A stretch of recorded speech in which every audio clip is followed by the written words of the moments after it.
Hello everyone, welcome back. Hope you are doing good.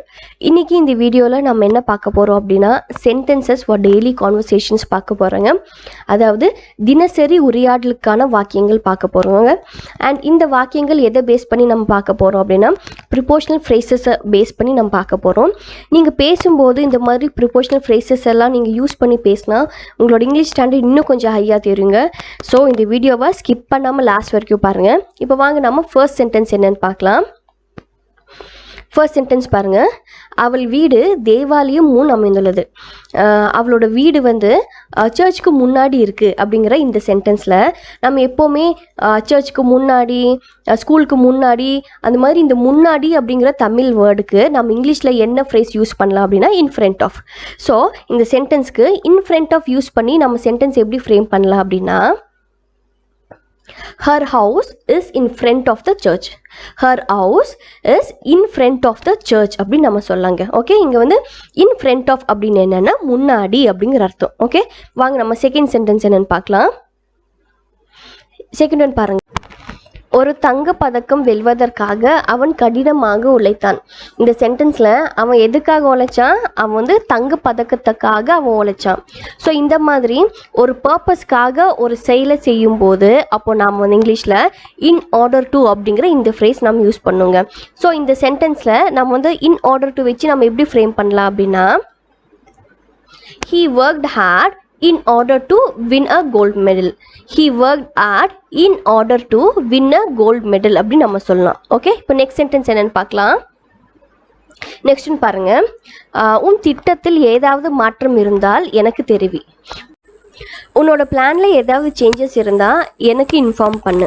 இந்த மாதிரி sentence நம்ம நிறைய பேசுவாங்க. எக்ஸாம்பிளுக்கு உனக்கு ஏதாவது டவுட் இருந்தால் என்கிட்ட கேளு, நம்ம ட்ரிப்பில் ஏதாவது சேஞ்சஸ் இருந்தால் என்கிட்ட சொல்லு. இந்த மாதிரி இருந்தால் அப்படிங்கிற தமிழ் வேர்ட் நம்ம யூஸ் பண்ணுவோம்லங்க, அதுக்கு அப்ரோப்ரியேட்டான ஃப்ரேஸ் என்ன அப்படின்னா இன் கேஸ் ஆஃப்.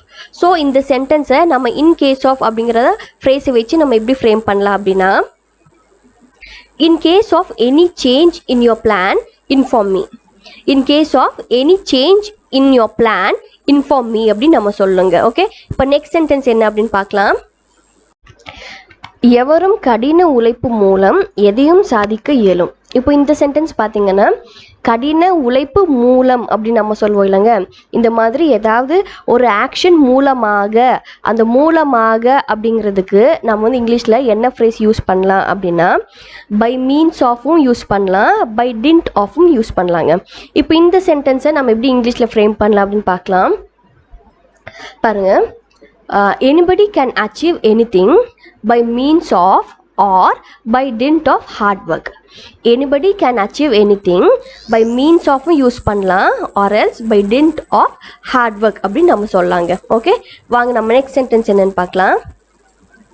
நெக்ஸ்ட் பாருங்க. ஹைதராபாத்துக்கு பதிலாக நாங்கள் சென்னை சென்றோம். இப்போ இந்த சென்டென்ஸ் பார்த்தீங்கன்னா அவங்க வந்து ஹைதராபாத்துக்கு பதிலாக அவங்க வந்து சென்னை போயிருட்டாங்க. அந்த பதிலாக அப்படின்னு நம்ம சொல்லுவாங்க. அந்த பதிலாகக்கு நம்ம வந்து என்ன ஃப்ரேஸ் யூஸ் பண்ணோம் அப்படின்னா இன்ஸ்டெட் ஆஃப். ஓகே, ஸோ இந்த சென்டென்ஸ் நம்ம எப்படி சொல்லலாம் அப்படின்னா we went to Chennai instead of Hyderabad. we went to Chennai instead of Hyderabad சொல்லுங்க. இப்போ வாங்க நெக்ஸ்ட் ஒன் என்னன்னு பார்க்கலாம். நெக்ஸ்ட் ஒன் பாருங்க. நாளடைவில் அந்த ஏழை மனிதன் ஒரு கோடீஸ்வரராக மாறினார். இது என்னன்னா நாளடைவில் அந்த வந்து புவர் பர்சன் வந்து அவர் வந்து கோடீஸ்வரராக மாறிட்டாரு அப்படிங்கிற இந்த சென்டென்ஸ்ல நம்ம வந்து நாளடைவில் அப்படின்னு நம்ம சொல்லுவோம் இல்லைங்க. அந்த நாளடைவில் அப்படின்னா என்னன்னா in course of. Okay, so in course of அப்படிங்கிற இந்த ஃப்ரேஸை வச்சு நம்ம எப்படி இந்த சென்டென்ஸ் ஃப்ரேம் பண்ணலாம் அப்படின்னா in course of time the poor man became a millionaire. In course of time the poor man became a millionaire. இங்கே வந்து நாளடைவில் அப்படின்னு ஞாபகம் வச்சுக்கோங்க. நீங்கள் எங்கெல்லாம் நாளடைவில் அப்படின்னு நீங்கள் யூஸ் பண்ணுறீங்களோ அப்போ வந்து இன் கோர்ஸ் ஆஃப் டைம் அப்படின்னு நம்ம இந்த ஃப்ரேஸ் யூஸ் பண்ணலாங்க. ஓகே, நெக்ஸ்ட் ஒன்று பார்க்கலாம். வழக்கறிஞர் தன்னுடைய கட்சிக்காரருக்காக வாதாடினார். இப்போ இந்த சென்டென்ஸ்ல அட்வொகேட் வந்து அவருடைய கிளைண்ட்டுக்காக, அதாவது கிளைண்ட்டுக்கு சாதகமாக வாதாடினார். அந்த சாதகமாக அப்படின்னு நம்ம சொல்லுவோம் இல்லைங்க தமிழ்ல. ஸோ அதுக்கு வந்து நம்ம என்ன ஃப்ரேஸ் யூஸ் பண்ணலாம் அப்படின்னா இன் ஃபேவர் ஆஃப். ஸோ இந்த சென்டென்ஸை இன் ஃபேவர் ஆஃப் வச்சு நம்ம எப்படி எழுதிக்கலாம் அப்படின்னா The advocate argued in favor of his client. The advocate argued in favor of his client அப்படின்னு நம்ம சொல்லுவாங்க. ஓகே, நெக்ஸ்ட் ஒன் என்னன்னு பார்க்கலாம். வறுமையாக இருந்தும் அவன் ஒரு நேர்மையான வாழ்க்கை நடத்தினான். இந்த மாதிரி சென்டென்ஸில் வறுமையாக இருந்தும் ஆர் வறுமையாக இருப்பினும் அப்படின்னு நம்ம சொல்வோம் இல்லைங்க. ஸோ இந்த இருந்தும் இருப்பினும்க்கு நம்ம என்ன ஃப்ரேஸ் யூஸ் பண்ணலாம் அப்படின்னா in spite of. So in spite of வச்சு நம்ம எப்படி சென்டென்ஸ் மேக் பண்ணுறதுன்னு பார்க்கலாம். In spite of his poverty, he led an honest life. In spite of his poverty, he led an honest life அப்படின்னு நம்ம சொல்லுங்க. ஓகே, நெக்ஸ்ட் சென்டென்ஸ் என்னன்னு பார்க்கலாம். நெக்ஸ்ட் பாருங்க. மழையின் காரணமாக நாங்கள் வெளியே செல்ல இயலவில்லை. மழையின் காரணமாக, இந்த மாதிரி நாம மழையின் காரணமாக அப்படின்னு நம்ம சொல்வோம் இல்லைங்க. காரணமாக அப்படிங்கிறதுக்கு நம்ம என்ன ஃப்ரேஸ் யூஸ் பண்ணோம் அப்படின்னா because of. Okay, because of வச்சு நம்ம எப்படி ஃப்ரேம் பண்ணலாம் அப்படின்னு நம்ம பார்க்கலாம். பாருங்க, we could not go out because of rain. We could not go out because of rain அப்படின்னு நம்ம சொல்லுங்க. ஓகே, நெக்ஸ்ட் சென்டென்ஸ் என்னன்னு பார்க்கலாம். கடையடைப்பு காரணமாக எல்லா கடைகளும் இன்றைக்கு அடைக்கப்பட்டு இருக்கின்றன. இந்த சென்டென்ஸை பார்த்தீங்கன்னா கடையடைப்பு காரணமாக, நம்ம முன்னாடி பார்த்த சென்டென்ஸ்லையும் நம்ம வந்து காரணமாக அப்படின்னு பார்த்தோம். அந்த காரணமாகக்கு நம்ம இங்கிலீஷில் பிகாஸ் ஆஃப் அப்படிங்கிற ஃப்ரேஸ் யூஸ் பண்ணலான்னு பார்த்தோம். இந்த காரணமாகக்கு நம்ம வந்து பிகாஸ் ஆஃப்க்கு பதிலாக ஆன் அக்கௌண்ட் ஆஃப் நம்ம பார்க்க போகிறோங்க. ஸோ ஆன் அக்கௌண்ட் ஆஃப் அப்படிங்கிற இந்த ஃப்ரேஸை வச்சு நம்ம இந்த சென்டென்ஸ் எப்படி மேக் பண்ணலாம் அப்படின்னு பார்க்கலாம். On account of Bindhu, all the shops remain closed today. On account of Bindhu, all the shops remain closed today அப்படின்னு நம்ம சொல்லுங்க.